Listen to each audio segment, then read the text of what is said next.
ఫైనల్గా ఎమ్మెల్సీ కవిత మీద BRS party suspension వేటు వేసిందనే చెప్పాలి. ముఖ్యంగా గత కొంతకాలంగా ఎప్పుడైతే ఢిల్లీ లిక్కర్ స్కామ్ నుంచి పడ్డారో అప్పటి నుంచి వెళ్ళి కవిత బీఆర్ఎస్లో ఒక మనిషిగానే ఉన్నారు కానీ అసలు ఎవరు పట్టించుకున్న దాఖలాలు అయితే లేవు. అందులో ముఖ్యంగా కొంచెం దూరం అయితే పెరిగింది అని చెప్పాలి. ఇటు బీఆర్ఎస్ శ్రేణులతోని అటు కవిత కుటుంబంతో కూడా చాలా విభేదాలతో ఉన్నారు అని చెప్పేసి మనం మొదటి నుంచి మాట్లాడుకుంటూనే ఉన్నారు. ఇందులో ముఖ్యంగా నిన్న చేసిన ఏవైతే ఆ వ్యాఖ్యలు ఉన్నాయో అంటే అమెరికా నుంచి డైరెక్ట్గా వచ్చి ప్రెస్ మీట్ పెట్టడమే కాకుండా మా నాన్నగారు కేసీఆర్ చేసిన అంటే తెలంగాణకు ఎంతో సేవ చేశారు, అందులో ముఖ్యంగా నీళ్లు నియామకాలు నిధులు ఈ ట్యాగ్ లైన్తో ఎంతో ముందుకొచ్చాము, ఉద్యమం పార్టీగా మనం ముందుకొచ్చి 10 సంవత్సరాలు పాలించారు సీఎంగా కేసీఆర్. అందులో ఇప్పుడు కేసీఆర్ తీసుకొచ్చిన ఈ కాళేశ్వరం ప్రాజెక్టులో అవినీతి జరిగింది, ఏదో అక్కడక్కడ పిల్లర్లు కుంగిపోతే వాటిని మరమ్మతు చేయించకుండా కావాలనే ఇలా కాలయాపన చేస్తూ ఆరోపణలు చేస్తున్నారు, అవినీతి జరిగింది అని చెప్పి. దీనంతటికి కారణం మాత్రం హరీష్ రావు ఒక పక్క, ఇంకో పక్క సంతోష్ రావు. అందుకే ఇదంతా ఇలా జరుగుతోంది అని చెప్పేసి మాట్లాడడమే కాకుండా ముఖ్యంగా ఇది ఏదైతే ఉందో ఈ ప్రస్తుతం జరుగుతున్న ఇవన్నింటికి కారణం హరీష్ రావే అని చెప్పడంతో ఇప్పుడు ఒక పెద్ద సంచలనంగా మారిందని చెప్పుకోవాలి.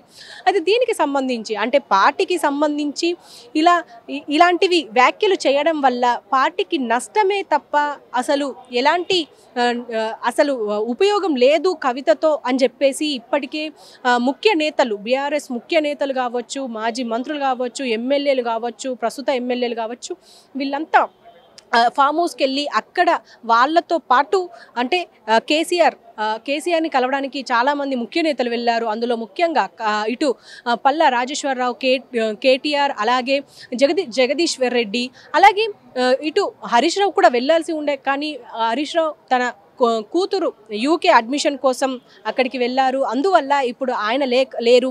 కానీ దానికి సంబంధించి అంటే కవిత చేసిన వ్యాఖ్యలకు సంబంధించి అధికారికంగా ఎలాంటి ప్రకటన మాత్రం చేయలేదు హరీష్ రావు. కానీ ముఖ్యంగా ఇటు మాత్రం కేటీఆర్ మాత్రం హరీష్ రావుకి మద్దతు తెలుపుతూ ట్వీట్ పెట్టడమే కాదు, మొత్తం శ్రేణులు మొత్తం హరీష్ రావు వైపే ఉన్నట్టు కూడా మనకు తెలుస్తున్న సందర్భం ఇది. అయితే ఇప్పుడు డైరెక్ట్గా సస్పెన్షన్ చేస్తారా, బహిష్కరిస్తారా, లేకపోతే ఎమ్మెల్సీ పదవి నుంచి తీసేస్తారా, ఇలా రకరకాల క్వశ్చన్స్ మధ్య డైరెక్ట్గా ఇప్పుడు ఒక లెటర్ ప్యాడ్ అయితే విడుదల చేశారు బీఆర్ఎస్ పార్టీ నుంచి.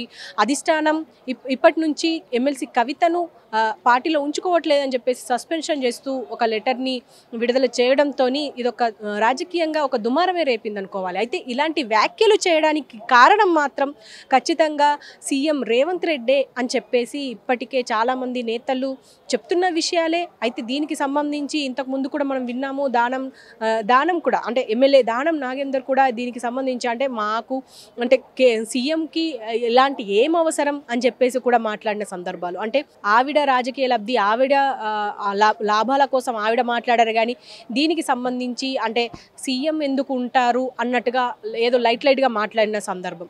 మరి ఇంటి పక్క చూస్తే మాత్రం మరి కవిత ఎలా స్పందిస్తారు, కవిత ఇప్పుడు ఈ సస్పెన్షన్ని ఎలా తీసుకుంటారు, లేకపోతే ఇప్పుడు జరగబోయే పరిణామాలు ఎలా ఉండబోతున్నాయి, అంటే కవిత ఖచ్చితంగా మరి ఎమ్మెల్సీ పదవికి రాజీనామా చేస్తారు అన్నట్టుగా అయితే ఇప్పుడు ఊహాగానాలు అయితే నడుస్తున్నాయి. అంటే ఖచ్చితంగా ఇప్పుడు రాజీనామా చేస్తారనే అంటున్నారు. మరి రాజీనామా చేస్తారా అంటే ఇగోకి వెళ్తున్నారా కవిత అని చెప్పేసి కూడా కొంతమంది మాట్లాడుతున్న సందర్భం.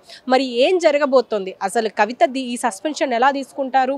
ఎందుకంటే ఇప్పటికే కార్యకర్తలందరూ ఇప్పుడు జాగృతి ఆఫీస్ దగ్గరికి వెళ్ళి మాట్లాడుతున్నారు అని చెప్పేసి అంటున్నారు. మరి ఈ మీటింగ్స్ తర్వాత కవిత ఎలాంటి నిర్ణయం తీసుకుంటారు, ఒక పక్క మరి హరీష్ రావు ఇప్పుడు యూకే నుంచి వచ్చిన తర్వాత ఎలా స్పందిస్తారు అన్నది మాత్రం ఖచ్చితంగా చూడాల్సింది. ఎందుకంటే ఇప్పుడు ముఖ్య నేతలు అంటే టీఆర్ఎస్గా ఉన్నప్పటి నుంచి అంటే ఉద్యమ పార్టీగా ఉన్నప్పటి నుంచి వెళ్ళి దీనికి వెన్నుదండగా ఉన్న హరీష్ రావు కావచ్చు, ఇటు సంతోష్ రావు కావచ్చు, జగదీశ్వర్ రెడ్డి కావచ్చు, ఇట్లా ముఖ్య నేతల్ని ఎందుకు కవిత టార్గెట్ చేశారు, ఆవిడ పదవుల కోసమే ఇలాంటివన్నీ చేస్తున్నారు అని చెప్పేసి మనకు ఇక్కడ బీఆర్ఎస్ నేతలు అంటున్న విషయం. మరి చూద్దాం మరి నెక్స్ట్ ఏం జరగబోతుంది అనేది. మరి కవిత ఎలా స్పందిస్తారు అనేది, మరి నిజంగానే ఎమ్మెల్సీ పదవికి రాజీనామా చేయబోతున్నారా? ఒకవేళ చేస్తే ఇంకా మరి ఏ పార్టీలోకి వెళ్తారు? సొంత పార్టీ ఏమైనా పెట్టబోతున్నారా? లేకపోతే తెలంగాణ జాగృతి పార్టీ నుంచే ఈ కార్యకలాపాలన్నీ కొనసాగిస్తారా అనేది ఖచ్చితంగా ఎదురు చూడాల్సిందే. కెమెరామెన్ నీరజ్తో హారిక, హైదరాబాద్.